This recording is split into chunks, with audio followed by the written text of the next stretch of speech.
Hello, this is Anna Imagination with shifting perspectives on the healing garden.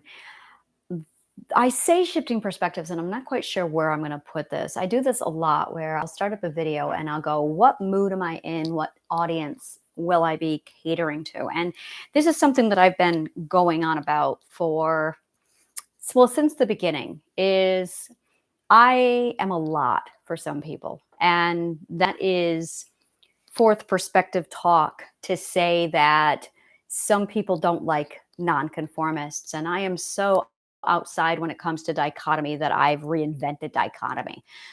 So when you build a business, what you are really doing with that business is you are defining who you are. And if you don't know who you are, your business is going to significantly suffer. This is the second business I have built.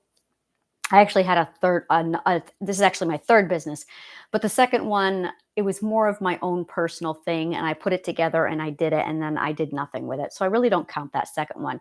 But my first business, there was no turmoil. It fell into my lap and it just kind of came together. And it was a hobby to distract me from a bigger problem I was dealing with. And it became a respite for me. And then after 3, 4 years, my trauma healing became so significant that I could not give the company the time and attention it needed to run it. And I basically entered into a period of identity crisis. And then I was in the identity crisis until very early this year. So from 2018 to 2023, I've been experiencing an identity crisis. And after healing is over, after you finish your healing journey, you're done and you feel fantastic. But there is this massive who am I? Who am I? What defines me? And this is the fun part of healing where you don't have any more trauma. You don't have anything juggling around in your brain anymore. You don't have your subconscious mind running off with you. It's just you and your identity, but you don't know who you are. This is my favorite part of healing. It really is, because the subconscious mind has basically been this contaminated parasite that's just been infected and eating off of you for your entire life for the most part. And when you finally get rid of it and the fear system, it's just you, the self, alone with your identity and your intuition. The problem is you no longer have, not really a problem, but the problem is you don't really have an identity because everyone's always been there to tell you who you should be. This is a big deal. And to finally be rid of other people's opinions and alone with the self finally puts you in a position where you can go, who am I? What do I like? So then becomes this great age of exploration where you basically get to date yourself. There's no other way to explain it.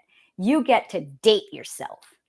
And this is the stage of your healing. Again, it's your healing is over. Now you're maintaining, now you're defining the self. And the more you define who you are, the more you realize who you are and what you love, the more definition comes into being, and the more you get to enjoy who you are. The problem that I have with this stage is the problem that everyone has with this stage is you are like soft clay. It is like you have shaped yourself into this perfect bowl on a potter's wheel. And the moment someone comes along and tells you their opinion, because the clay is soft, it's going to affect the shape of your clay. So you spend a lot of time going, oh, that's not me. And you have to reshape the clay. So isolation is imperative at this stage because if you aren't isolated, your clay is going to keep getting shaped by other perspectives because our society functions around perspective abuse. We're used to abusing each other based off of perspectives, saying that your perspective is wrong, making sure you adjust to my perspective, et cetera, and so forth. And what ends up happening is when you are in this fragile state of soft clay stage, other people can come in and mess around with your clay constantly. But now you're mindful of it so you can constantly repair your clay. And I went through a period finally where I call that, and it's very common in the sixth stage perspective.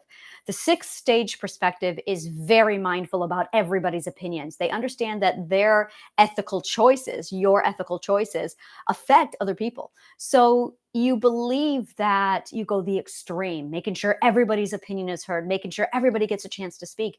And what ends up happening is you end up drowning out your own perspective. You end up drowning out your own beliefs because you're trying to make room for everybody else's. And the noise in the sixth stage, near the end of the sixth stage, is so overwhelming that when you finally cross over to the seventh stage, you reach a point of, just because I value everyone's opinion doesn't mean I have to listen to everyone's opinion. And that's when you basically tell everyone to shut the fuck up. I loved stage seven. Stage seven, you literally reach that point where you realize that opinions are noise. And you finally reach that point where you just say, shut the fuck up. And the best analogy I can make of this is, in the sixth stage, you've got your clay and it's soft and everyone keeps poking at it. And by the time you get to the seventh stage, you finally go, okay, people need to stop touching my clay. And you basically shut the world away, and then you reshape your clay one last time, and then you let it harden. So that by the time you get to the end of stage seven and stage eight, you know who you are. It's wonderful. So stage seven and stage eight is all about just you being alone with yourself and no longer being influenced by the opinions and the perspectives of other people. Now, there's going to be a lot of noise out there going, that isn't ethical. That isn't right. You need to think about everybody else. That's so selfish. And this is temporary. It is a temporary state. And there is nothing wrong with wanting to turn inward and say, I don't need to listen to anybody else's opinion. You know what? Right now is not a good time for me to hear other people's opinions. This is called a boundary, and it's a very healthy one. So I reached that point and I closed the world away, but I missed one small, at the time it was small, that has now turned into this magnified problem. 3 months ago, I was in that soft clay stage where I stepped out and I was like, okay, this is going to be my company and I'm going to be this kind of a healer. And I jumped out with this massive, all right, you want to heal with me? We're going to get downright dirty and we're going to do fuck trauma fight. Let's go. Let's get this done. And I released this very boot campish BDSM mistress / pirate mermaid. And we were going to go to war. And I was rallying up the troops. And I loved it. And it's all me.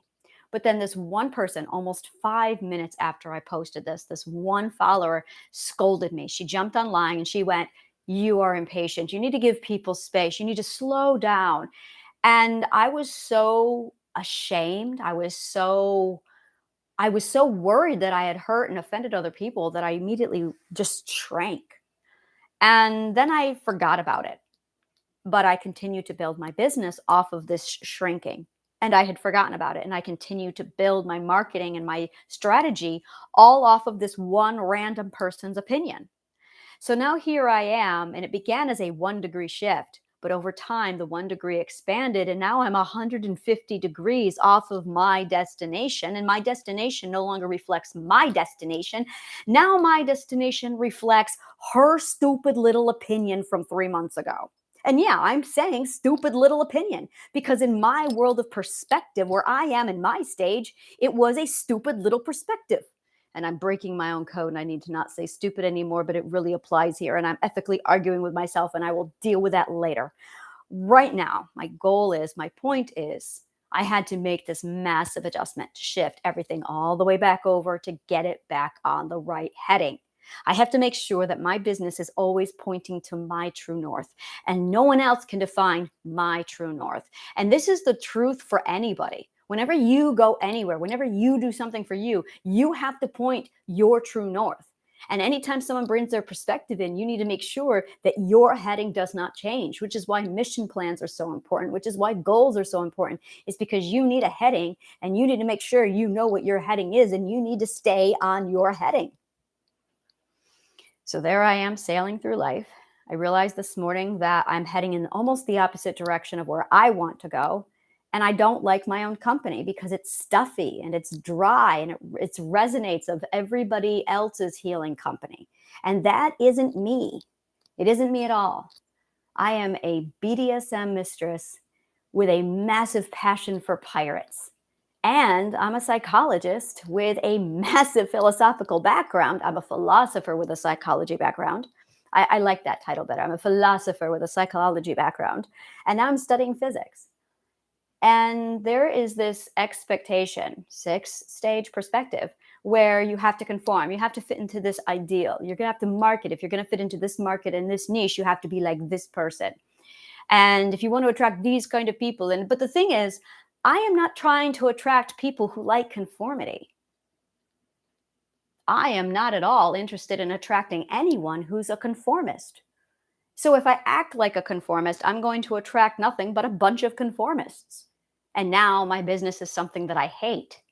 My business is the epitome of everything that I can't stand. So nonconformity actually has to be one of the rules of my own business. It has to non-conform. And in order to do that, I market myself as, yes, I am a philosopher, I am a psychologist with a mastery in perspective psychology, and I have studied sociology for 30 years. Oh, by the way, I'm now studying physics, and I happen to be a BDSM mistress and a pirate. Oh yeah. So now I'm going, and this is what I love. This is absolutely one of my favorite things.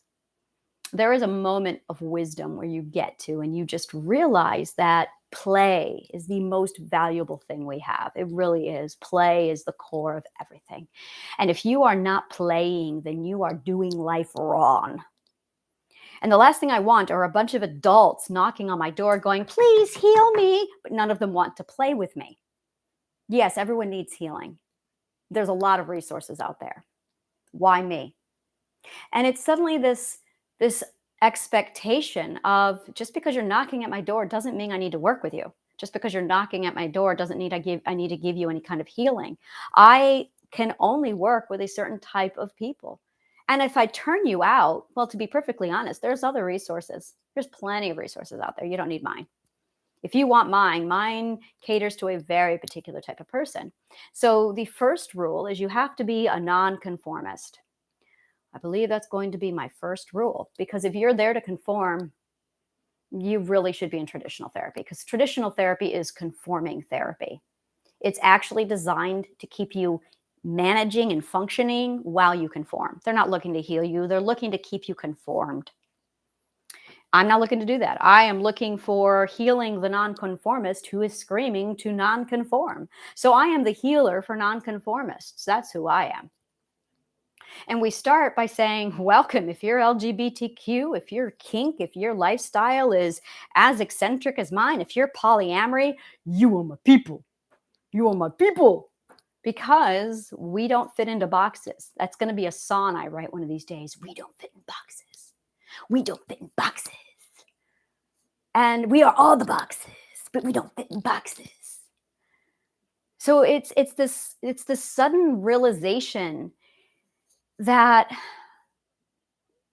every time I try and shape my business into what other people tell me they should, I lose sight of my own goals. And as Shakespeare has said many, many times in my head, to thine own self be true.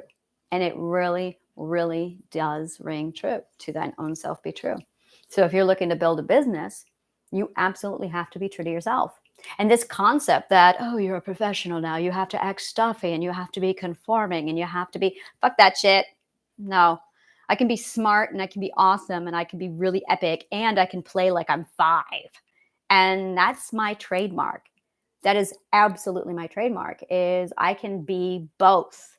I can be this really high level educated intellect and I can be really goofy and city, because at the end of the day, I'm a BDS mistress pirate. And it's funny because I talk a lot on the subconscious mind. And every time I talk on the subconscious mind, I really feel my mistress side come out. And the reason why I feel that side of me come out is because when it comes to the subconscious mind, 100% of what we are dealing with is basically who's in charge of this shindig. You've got 5 people crammed into your brain, 5 parts of you. 3, technically, 3 captains in your ship. And that is how psychology works. You have 3 captains inside of your head. And there's basically a massive mutiny going on. And The subconscious mind has completely taken over. And now you are the submissive little bitch of your subconscious mind. And I remember the day I realized that I was the submissive little bitch of my subconscious mind.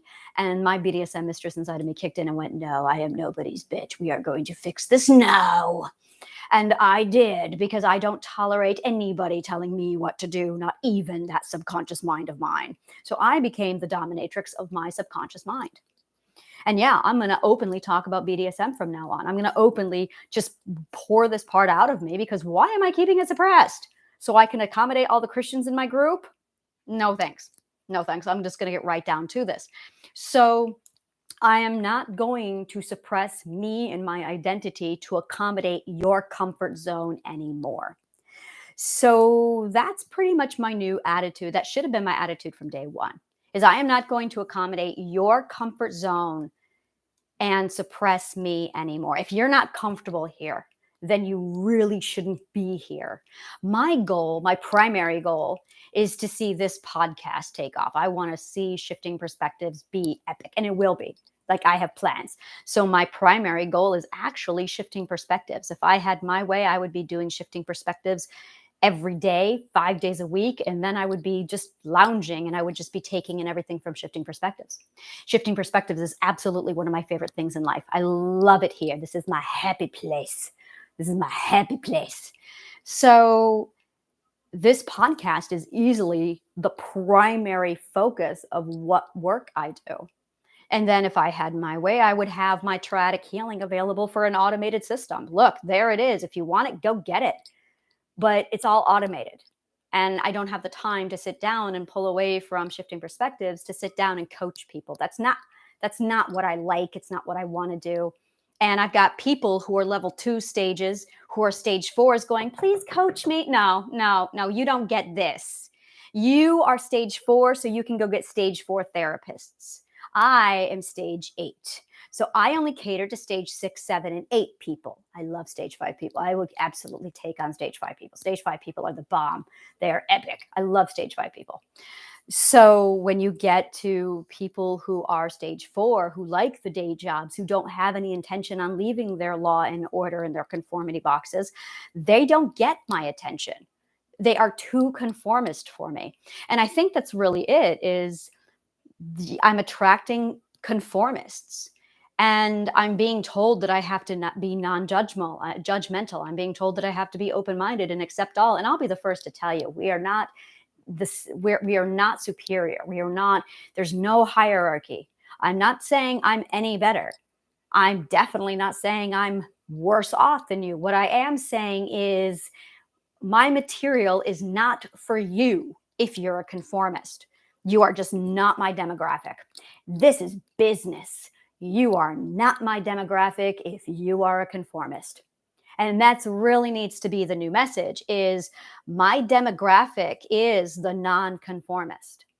So that's going to have to be a message that I now put out there and be like, I'm going to say this a lot this week. My demographic is for the nonconformist. These are for people who can think outside of the box. These are for the people who think big. These are for the people who don't have a problem tackling life, throwing life to the ground and saying, "What's next?" These are the people who are adults and who know how to play like children while also being educated and intellects. It's for the intellect who knows how to play. I love that. I'm going to write that down. The intellect who plays. And I've met billionaires. I've had lunch and dinner with millionaires and billionaires, and I've talked to them about their businesses. I have sat down and engaged with them as far as what their psychology looks like. And some of them are just as miserable as stage 4 people and stage 2 people. And some of them are just as happy and go lucky and free as I am. And it's all about the mindset. It's all about the mindset. And at the end of the day, I am looking for the nonconformists who value play as if they're adults. And I'm not going to be able to cater to everybody. And I've been trying to. I have been doing a lot bending over backwards for nonconformists, because nonconformists came along and said, "Excuse me, I'm not comfortable." Well, then you have some growing to do. Bottom line, you have some growing to do if you're not comfortable. Well, that's what discomfort is, actually. It's being outside of your comfort zone. It's called the growth zone. So it was just this massive realization today of I've been trying to fit my nonconformist self into this conformist box of therapy, and that's not who I am. I don't cater to that at all. I am my own unique, weird self. And every time I try and put myself into this other expectation, it just doesn't work for me. So, yeah, I feel like today I just corrected the ship of my heading. I got my heading straight. My ship is all straightened out. I can see the horizon and I just feel solid. Like I've said it before, and before I would say I felt solid, like 5, 10% solid. And then I felt 50% solid. I feel like I am standing on Mount Everest solid. And to have this view, to have this perspective, to finally say, oh, this is what I've been creating. I have been creating a really awesome kick ass program and method for the nonconformist dreamer. And that's it, the nonconformist dreamer. And my marketing, my tactics, everything that I've been doing for the last 3 months, year has been attracting the wrong clientele. And the clientele I have attracted will not buy my product because they don't view it as valuable, which is the problem. So now I've got people who've been hanging around me for the last 3 months, wanting freebies, wanting one-on-ones, wanting me to conform my services to their needs. And I'm just like, what are you doing? Like, I can't help you. I can't help you. When you guys get to stage 5, then we can talk. But you're stage 4 or you're stage 2. I can't, you're just not my demographic. If I serve you stage 2 or stage 4, I'm going to have to change who I am in my company to accommodate you. And I'm not doing it anymore. Bottom line, I'm just not doing it.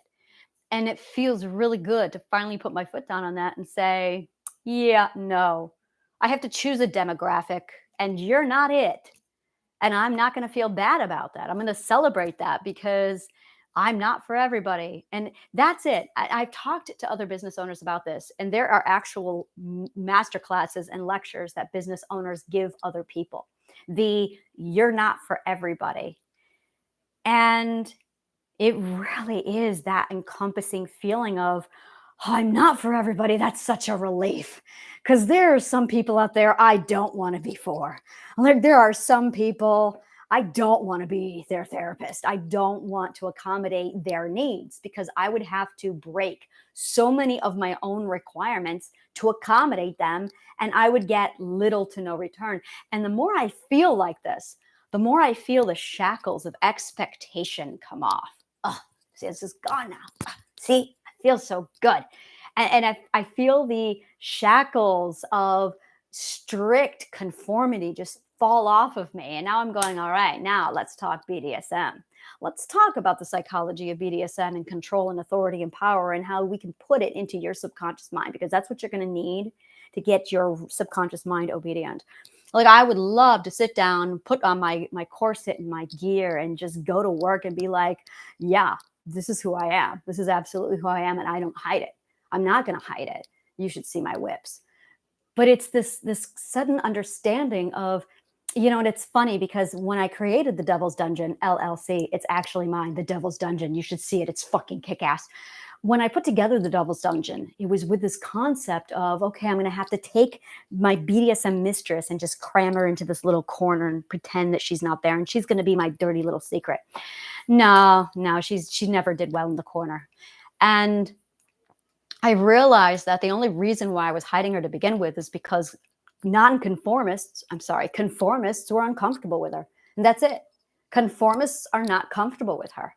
And I was still trying to appease everybody. And I realized, hey, wouldn't it be cool if there was a psychologist out there who was also a BDSM mistress and who identified as a mermaid and a pirate, who you could like go to therapy with, and we would have BDSM themed confidence classes or pirate themed BDSM classes, or that'd be interesting, or just healing, but revolving around pirates and BDSM. Like, who does that? Because adults love to play also. And I remember when we were kids. Okay, so VBS, Vacation Bible School. Well, I pulled that from the bowels of my memory. VBS. I remember going to VBS. And the first time I went to VBS, I did not want to go. I was a teenager and I was like, I don't want to go to VBS. And they had these competitions where the Christians would send out the children in great mass to say, bring me more followers. And so I had a friend who was very much part of this, and she was like, "You have to come." And I was like, "I'd rather sleep in." And it's like a Thursday. I want to sleep in. It's summer vacation, and that bitch, I loved that friend. That bitch poured water on me at 5 a.m. Okay, it was closer to 8 a.m., but she poured water on me, and she's like, "We're going to VBS." So I went into VBS, and it actually turned out to be really fun. VBS was so much fun. But what I loved about it was the themes. They had like the Civil War theme. And then they had pirates the next year. And I'm like, yeah, pirates, because that's me. I'm all about the pirates. And I'm like, yeah. And then adulthood happened and I had to put all my toys away. And every now and then I pull out my BDSM gear and I pretend I'm a mistress. Well, I am a mistress. I would pretend I'm a goddess, but I'm that too. Like I went all out. And I felt like, no, you know what it was? I know what it was. It was Halloween came along and I went, finally, I don't have to wear a mask today. So let me tell you, I have a story for that. It was October of 2021. October of 2021. I moved to New York City that day, October 31st, 2021. Now, I don't know if you know this, but the world's largest Halloween parade takes place in New York City. And it was my very first day in New York City as a citizen of New York City. And it was my very first Halloween in New York City. And all I wanted was to go to the Halloween parade. My beautiful, beautiful partner went up above and beyond that and said, "Oh, sweetheart, you're going to be in the parade." And I was. That man got me down to the parade and we were in the parade. So I dressed up as El Dia de los Muertos. And I was wearing this gorgeous Spanish dress with this black thing in my hair. And I had this beautiful skeleton makeup on that I was doing. And I was just like, oh, yes, I got this.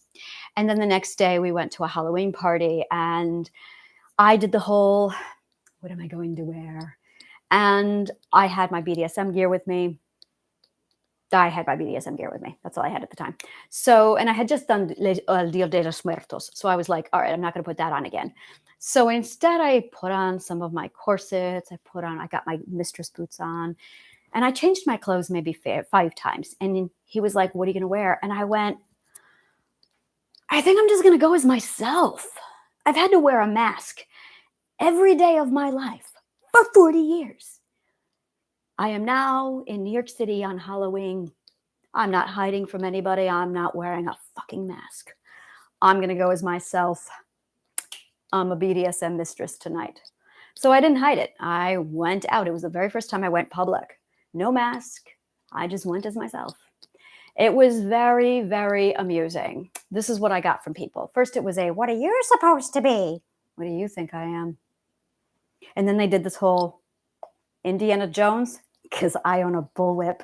So they were like, "You're Indiana Jones?" That's right. Indiana Jones wore 4-inch spiked heels. Try again. And then I got a couple adults giggling like they were 5 years old. A couple other people giggling like I just said the word. Can I say penis on YouTube? Am I allowed to say that? Is this 1988? Am I allowed to say that here? It was hilarious. I think I can say it. I don't know. I'll find out. If I get flagged from YouTube, I'll let you know. So yeah, they giggled. And then I had another person come up to me and be like, "Okay, so I think you're a mistress. Am I right?" Yes, I'm a mistress. Very good. Oh. So where'd you get the costume? You really think this is a costume? You really think this is a costume? I'm not wearing a mask tonight. I present tonight as myself. I wear no mask tonight. And that's exactly how I went the whole evening, is I wear no mask tonight. This is me. I wear no mask. It was really, really empowering. It was one of the most empowering days of my life. And from then on, I don't wear costumes. I just be myself. And this attitude is the encompassment of authenticity, which is the theme for this week. Because now I'm going to do themes. And this week, it's going to be authenticity. There's going to be a point where I jump on and I'm going to be in my BDSM gear and I'm going to be like, all right, we're going to talk about authenticity. And today I'm going to be a hippie. Tomorrow I'm going to be a pirate. You should see me wearing the ball gown as a pirate. Oh yes. So my pirate actually wears a crown and a pirate hand, and I have cutlass, and I've got a ball gown. I am Captain Princess. That is what my crew called me. I actually had a crew at one point, and they called me Captain Princess, another one of my names.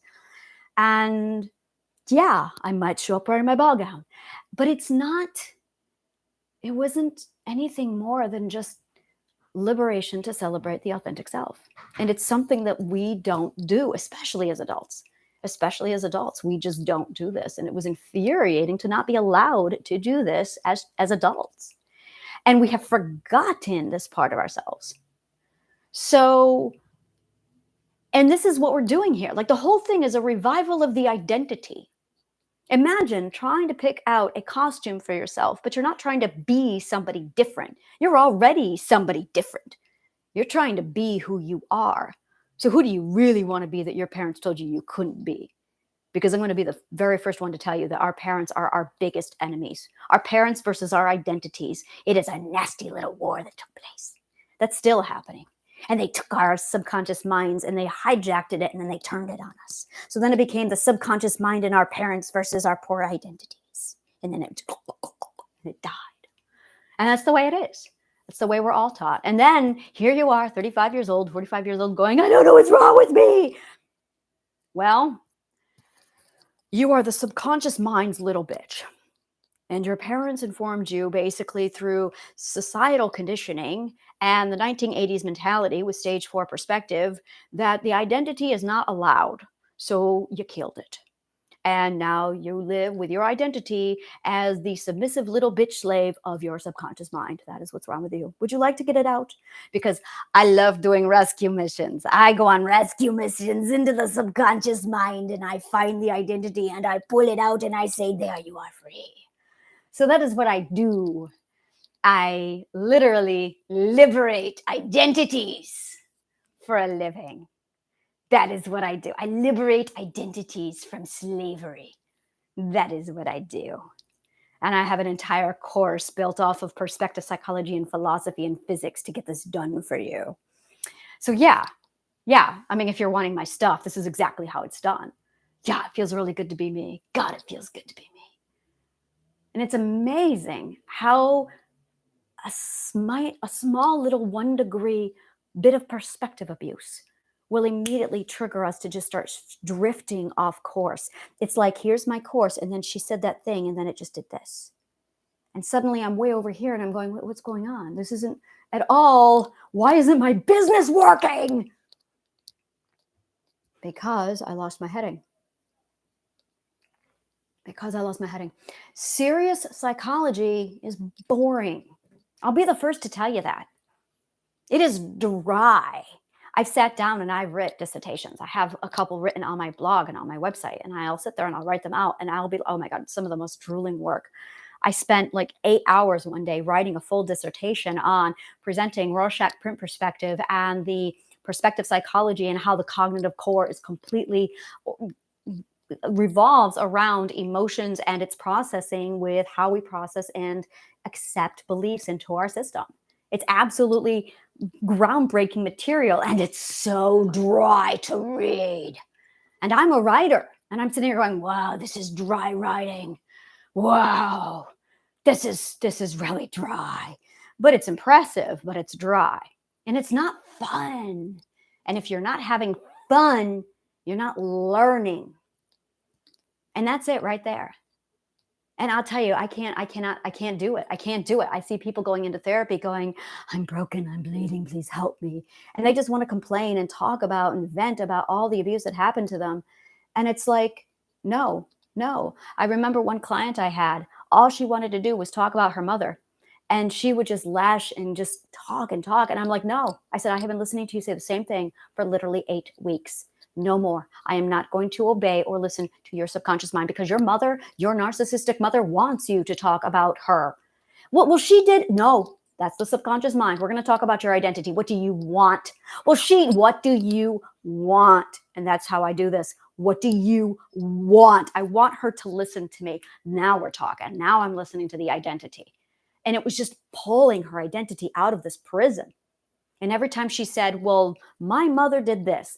Well, this abuser did this. Every time you do that, that's your subconscious mind focusing all of its attention and glory on the spotlight, the narcissist, which is exactly what the narcissist wants. So every time you ruminate on your abuser, you've been conditioned. Listen, you've been conditioned to ruminate on your abuser, to stroke your ego, the abuser's ego. You ruminate on your abuse because you've been conditioned to focus on your abuser. That's what they want. They want you to talk about them. I don't cater to that shit. We're not going to talk about your abuser because that's what your abuser wants. We're going to talk about what you want. But your programming has been so hardwired into you that you can't even use the words I want. You're just going, well, she did. No. That's the conditioned subconscious mind literally being conditioned to talk about the abuser because that's what the abuser wants. It wants you to obsess about them. You have been conditioned to obsess about your abusers. That's why we ruminate, because our abusers want us to focus on them so that when the abuse is all over with, we're still talking about our abusers. See how that works? Doesn't fly with me. I'm not going to sit there for an hour and listen to you complain about your abuser because that just gives the abuser exactly what it wants. Instead, I'm going to ask you what you want. I'm going to ask you what your dreams are. I'm going to take your subconscious mind back from your abuser and give it to your identity where it belongs. That's what I'm going to do. That's how I work. So yeah, I am the therapist. I don't like that word therapist. That is an ugly term to me. I am for nonconformist dreamers. I am for the intellect who desires to play. I know who I am now. My garden is going to be completely shifted around and scrambled this next week. I'm going to be providing you with themes, and this current theme is going to be the BDSM pirate and authority. That is what I'm talking about this week. The BDSM pirate is going to the BDSM mistress pirate. The BDSM mistress pirate is going to talk on authority this week. That is what we're going to talk about. Next week, we're going to introduce, did I say authority? Authenticity. That's what it is. Authenticity. And the next week, we're going to do a different thing. So thank you so much. And take a look at my website. It's anna'shealinggarden.org. I currently have a sale going on for 98% off my masterclasses. My first round of masterclasses begin on the 14th of August, where we basically talk about everything here and I get right down into you. And we're going to free your identity from your subconscious mind on that date. We're going to go over every little material you need to get your identity freed from your subconscious mind. So that information is on my website, anna'shealinggarden.org. Thank you so much, and may the kindest of words always find you.